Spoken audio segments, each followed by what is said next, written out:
ছুটি হবে একটু পর সবাই ছিল তখন আমরা যখন বিল্ডিংটা পড়ে তখন এক সাইডে পড়ছিল, তো তখন সবাই আমরা নামানো শুরু করি। সিঁড়ি দিয়ে যে যেভাবে পারে নামানো শুরু করে। আমরা 1 নম্বর বিল্ডিং, 4 নম্বর বিল্ডিং, 5 নম্বর বিল্ডিং, 7 নম্বর বিল্ডিং সব হয়েছে 9 থেকে সেকেন্ড ইয়ার পর্যন্ত। তারা আলহামদুলিল্লাহ মোটামুটি সবাই সুস্থ আছে। আমাদের ভবন নাম্বার 1 নম্বর বিল্ডিং, জি 8 তলা ভবন। আর বিমানটা পড়ছে আপনার হলো জুনিয়র সেকশনে, ক্লাস প্লে থেকে 8 পর্যন্ত।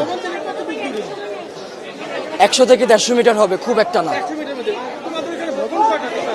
ভবন 7, 8, মোট 7টা বিল্ডিং। আর জুনিয়রদের আছে 1, 2, 3, 4-5টা জুনিয়রদের আছে। 11টা, মোট 11টা বিল্ডিং। তার মধ্যে 7টা বিল্ডিং হয়েছে সিনিয়রদের, 9 থেকে 12 পর্যন্ত। আর প্লে থেকে 8 পর্যন্ত আপনার সব ছোট ছোট বিল্ডিং। ঢুকতে কয়টা বিল্ডিং আছে, 1 তলা টিন শিটের। আবার একটু সামনে গেলে ক্যান্টিনের সাথে 3 থেকে 4 তলা। হ্যাঁ, ওখানে জুনিয়ররা থাকে। ছুটি হবে একটু পর সবাই ছিল তখন তো এক সাইডে ছিল সে আমাদের বিল্ডিং। আহত না, আমি এখন নিজের চোখে দেখছি, আমি কন্ট্রোল করতে পারতেছি না।